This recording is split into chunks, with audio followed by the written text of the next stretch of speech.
They say that in the Arctic, the cold kills your mercy before it kills your heart. But what happened on a frozen night in Yakutia changed everything I believed about survival. When a 900-pound apex predator knocked on an elderly woman's door, she didn't bring death. She brought a dying plea that would shatter the boundaries between man and beast. This is the true story of the night the ice wept. The thermometer nailed to the outside of the log cabin read -54 degrees Celsius. In Yakutia, specifically the remote northern stretches near the Laptev Sea, temperatures like this didn't just freeze water, they froze time. The air itself seemed to thicken, turning into a suspended fog of ice crystals that the locals called the Whisper of Stars. Galina Dmitrievna sat by her cast-iron stove, her knobby, arthritis-ridden fingers wrapped around a mug of chaga tea. At 72, Galina was as much a part of the landscape as the stunted larch trees that dotted the tundra. She lived alone in the outpost of Severny, 3, a cluster of abandoned geological survey cabins that had been empty since the fall of the Soviet Union. Her husband, Yuri, had passed 5 years ago, taken by a sudden heart attack while chopping wood. Since then, her only companions were the howling wind and the ghosts of her past. The silence of the tundra was heavy tonight. It was the kind of silence that usually preceded a purga, a blinding blizzard that could bury a house in hours. Galina adjusted the wool shawl around her shoulders. She was a practical woman, possessing the hardiness of someone who had spent her life on the edge of the habitable world. She had enough dried fish, canned, condensed milk, and diesel for her generator to last through March. She didn't need company. Or, so she told herself. A sudden thump against the heavy oak door shattered the quiet. Galina froze. Her eyes darted to the old double-barreled TOZ, 3-4 shotgun hanging above the mantel. The thump came again, heavier this time. The wood of the cabin groaned. "Who is there?" Galina called out, her voice raspy from disuse. No human would be out in this. The nearest inhabited village, Tixi, was 40 miles south. If it was a human, they were already dead. A low, guttural sound vibrated through the door. It wasn't a voice. It was a groan, deep, resonant, and unmistakably primal. Galina set her tea down, her hands trembling slightly, not from fear, but from the adrenaline flooding her aged veins. She moved to the window, scraping a small circle of frost off the glass with her fingernail. It was pitch black outside, the polar night stretching endlessly. She couldn't see anything but the swirling snow illuminated by the faint yellow glow of her porch light. Then, a shape moved. It was massive, white against white. A ghost taking form. A polar bear. Galina's heart hammered against her ribs like a trapped bird. Polar bears were the kings of the north, the only animal that would actively hunt a human for food. But bears usually avoided the cabins unless they were desperate, and this one was right on her doorstep. She grabbed the shotgun, breaking the breech to check the shells. 2 slugs. Enough to kill, or enough to make it angry. She moved to the door, listening. The scratching sound returned. It wasn't the violent clawing of a predator trying to break in. It sounded weak, tentative. Scritch, scritch, thump. "Go away!" Galina shouted, banging the butt of the rifle against the floorboards to startle it. "Get back!" Usually, the noise would send a bear running, but the scratching didn't stop. It was followed by a sound that made Galina's blood run cold, not from terror, but from confusion. It was a whimper, a high-pitched, keen sound of distress that no apex predator should make. Galina hesitated. She had lived in the Arctic all her life. She knew the sounds of aggression, of hunger, of the kill. This was none of those. This was the sound of something breaking. Against every survival instinct she possessed, Galina reached for the heavy iron bolt of the door. She slid the peephole cover aside. A black eye, the size of a tea saucer, stared back at her. But there was no rage in that eye. The bear was gaunt, its white fur yellowed and matted with ice. It looked exhausted. The bear pulled its head back, and Galina saw it. Huddled against the mother's flank, half buried in the snowdrift on the porch, was a cub. It wasn't moving. It was a tiny ball of fluff, looking more like a discarded toy than a living creature. The mother bear looked at the cub, then back at the peephole. She lowered her massive head and let out that whimper again, nudging the unmoving cub with her black nose. She looked at the door at the barrier, between the freezing death outside and the warmth within. She wasn't hunting, she was begging. Galina stood paralyzed, her hand gripping the cold iron of the door latch. The wind outside howled, a banshee screaming across the ice fields, threatening to tear the warmth right out of her home. "Don't do it, Galina," the voice of her late husband seemed to whisper in her ear. "It's a trick. Nature is cruel. If you open that door, you die." She knew the statistics. She knew that a starving polar bear was the most dangerous creature on Earth. One swipe of that paw could decapitate her, and yet the image of that tiny, lifeless ball of fur burned into her retinas. The mother bear nudged the cub again. The little one didn't react. The mother looked back at the door, her massive frame shuddering. She was emaciated. Beneath the thick fur, Galina could see the sharp ridge of her spine. This bear hadn't eaten in weeks. "You fool, Galina. You old fool," she muttered to herself. She placed the shotgun on the entryway table, within easy reach, but not in her hands. If she was going to die tonight, it wouldn't be with a weapon in her hand. It would be with a heart that refused to freeze. She undid the heavy chain, then the deadbolt. With a heave of her shoulder, she cracked the door open. The cold hit her like a physical blow, instantly freezing the moisture in her nose. The wind roared, swirling snow into the vestibule. The mother bear flinched, pulling back slightly. She stood on the porch, towering over Galina. Up close, the animal was terrifyingly large, a wall of muscle and teeth. But she didn't lunge. She stood her ground, trembling violently. Galina looked down at the cub. It was smaller than it should be for the season. Its eyes were squeezed shut, encased in a rim of ice. "Well?" Galina shouted over the wind, her voice cracking. "I can't bring him in if you stand there." It was madness to speak to a bear. But in the isolation of Yakutia, lines blurred. The mother bear seemed to understand the tone, if not the words. She lowered her head, grabbing the scruff of the cub's neck gently in her jaws. For a second, Galina thought the bear was taking the cub away. Instead, the bear took a step forward and dropped the limp body across the threshold of the cabin, right onto the welcome mat. Then, the mother took a step back. She sat down in the snow, 5 feet from the door, and watched. The trust was so absolute, so unnatural, that it stole the breath from Galina's lungs. The mother was surrendering her child to the only thing that could save it, the enemy. Galina didn't hesitate anymore. She dropped to her knees, disregarding the agony in her joints. She grabbed the cub.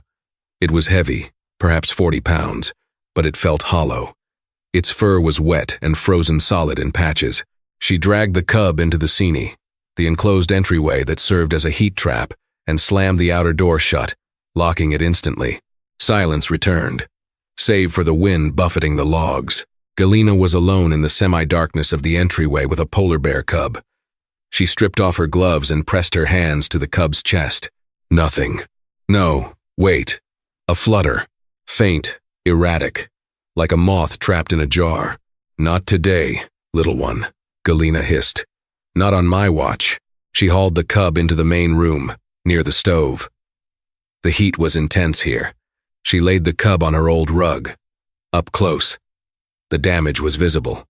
The cub was skin and bones, its nose white with frostbite. It was in the final stages of hypothermia. Galina went into survival mode.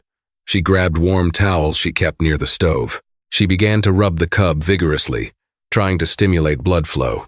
"Come on," she grunted, her hands working through the thick fur. "Wake up." Minutes passed. 10, 20.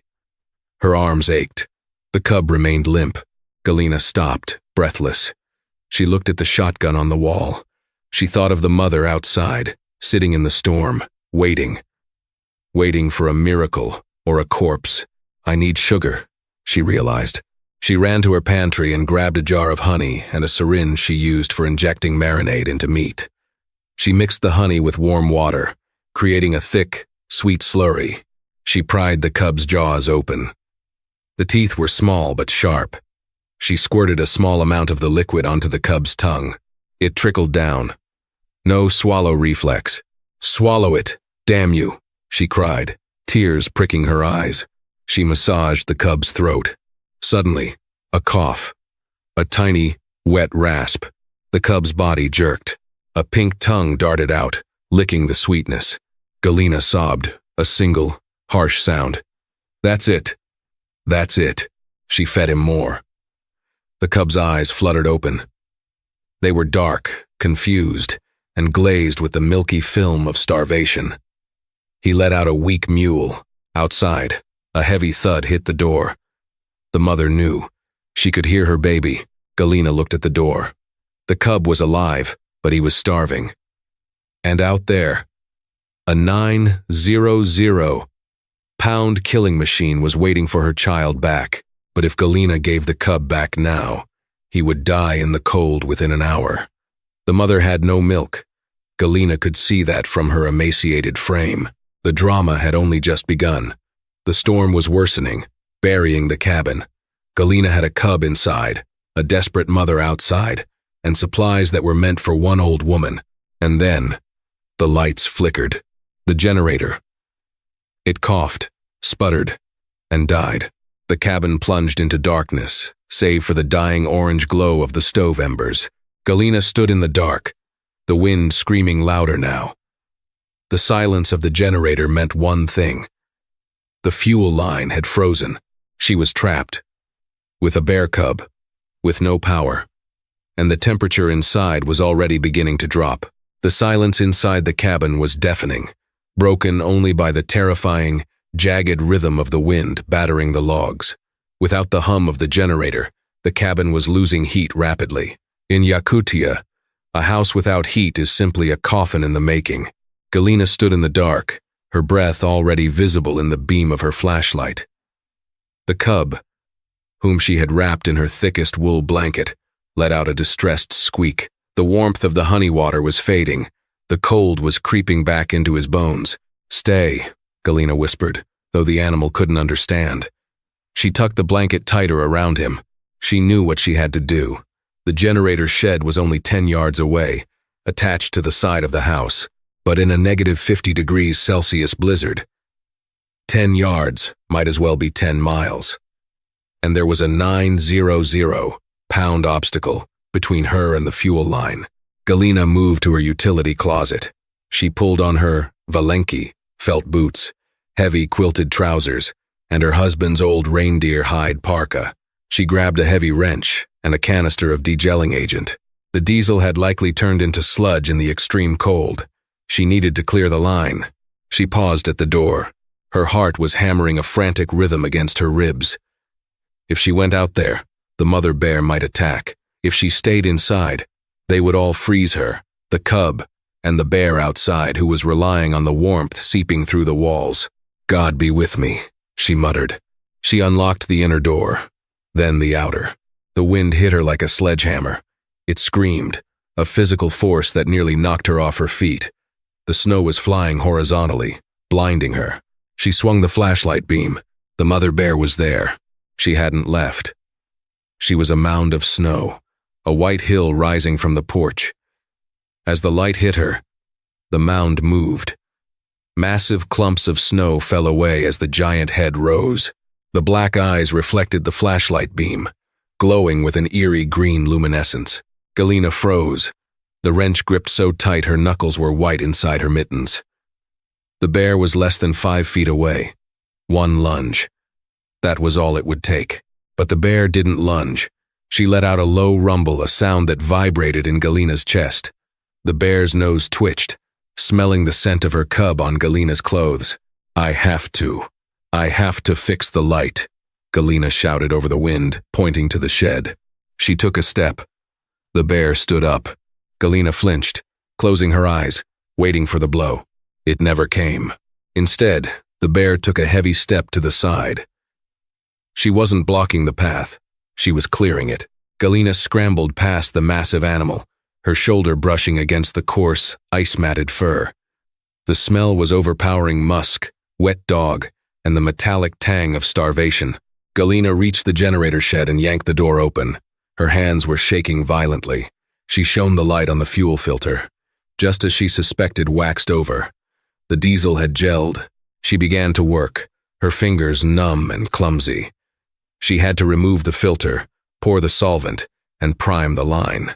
The wind was whipping into the shed, cutting through her layers, freezing her skin within seconds. Suddenly, the wind stopped. Galina looked up. The doorway of the shed was blocked. The mother bear had followed her. She was sitting with her back to the storm, her massive body filling the opening, acting as a living shield against the blizzard. Galina stared in disbelief. The animal wasn't trapping her. She was protecting her.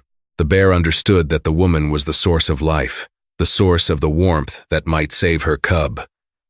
It was a truce written in the ancient language of survival.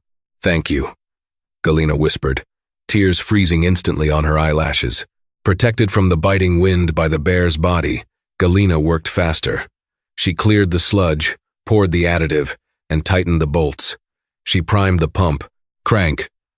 Sputter. "Come on," she begged. Crank. Sputter. Roar. The generator roared to life, coughing black smoke before settling into a steady hum. The lights in the shed flickered on. The bear turned her head, looking at the noisy machine, then at Galina. Their eyes met. In that moment, the barrier between species dissolved. There was no hunter, no prey, just two mothers fighting the dark.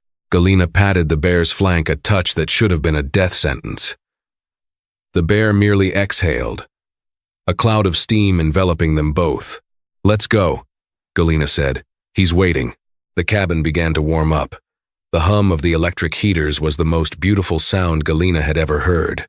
Inside, the cub whom Galina had mentally named Mishka was stirring. The sugar had done its work. He was sitting up, blinking groggily at the return of the light. Galina stripped off her heavy gear, her body aching with exhaustion, but the night wasn't over. She looked out the window. The mother bear was back on the porch, curled into a ball, pressing her body against the cabin door to absorb the heat leaking out. Galina went to her pantry. She looked at her winter stock.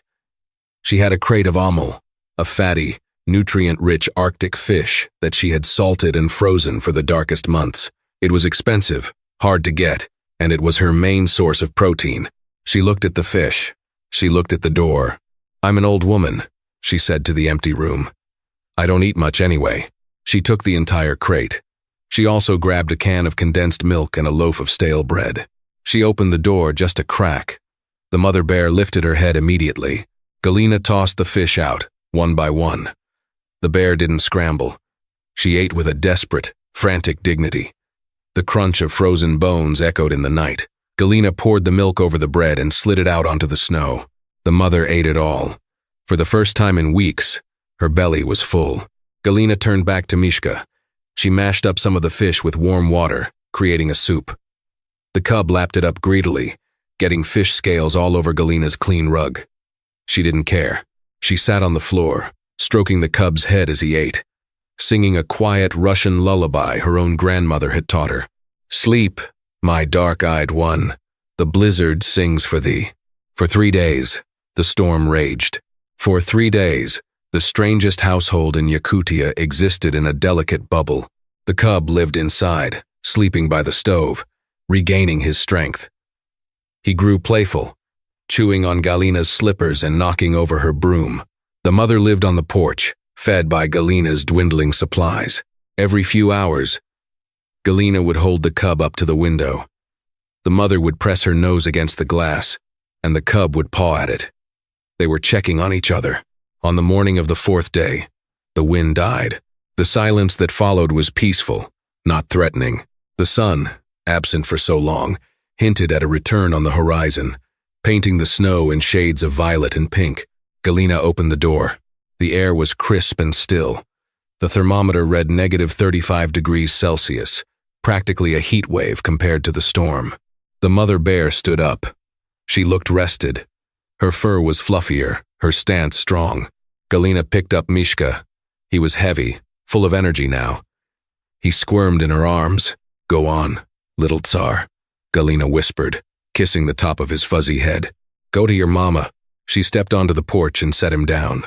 The reunion was silent but earth-shattering. The cub ran to the mother, burying his face in her thick fur. The mother licked him violently, checking every inch of him. Grumbling low sounds of affection, she looked at Galina. Galina stood with her arms crossed, shivering slightly in her sweater. She expected them to just turn and leave. That's what wild animals did. But the mother bear didn't turn. She took 2 steps toward Galina. She stretched her neck out and, for one terrifying, beautiful second, pressed her wet, cold nose against Galina's hand. It was a thank you. It was a promise. Then, she turned. With the cub trotting clumsily in her massive footprints, the white bears walked away into the endless white tundra. Galina watched until they were nothing but specks of dust on a sheet of paper. The story could have ended there, and it would have been enough. But the North remembers. 2 years later, Galina fell ill. The isolation of the cabin had finally caught up with her. She was weak, bedridden, and her woodpile was running dangerously low. She hadn't the strength to chop more. She lay in her bed, accepting that this might be the end. One morning, she heard a noise outside. Not the scratching of a beggar, but the heavy, confident tread of a king. She dragged herself to the window. There, standing by her woodpile, was a massive young male polar bear. Beside him was an enormous female. The male, Mishka, grown into a giant, was effortlessly knocking over a dead larch tree near her fence. He swatted it with his paw, breaking the brittle wood into manageable chunks. It wasn't chopped firewood, but it was fuel. They didn't come to the door. They didn't ask for food. They simply lingered for an hour, patrolling the perimeter of her cabin, leaving their scent a warning to any other predators that this territory and this human were under their protection. When Galina finally passed away a year later, the survey team that found her noted something strange. Around her cabin, in the snow that had fallen that week, were fresh tracks, massive bear tracks. They circled the house in a perfect ring, like a guard of honor. They say in Yakutia that the cold kills your mercy. But Galina Dmitrievna proved that mercy is the only thing that can survive the cold. Galina didn't just save a bear, she saved a soul. And in return, nature watched over her until the very end. It's a reminder that kindness is a language that every living thing understands. If this story touched your heart, please hit the like button. It really helps the channel. And don't forget to subscribe and turn on notifications for more incredible true stories from the edge of the world. What would you have done in Galina's shoes? Let me know in the comments below.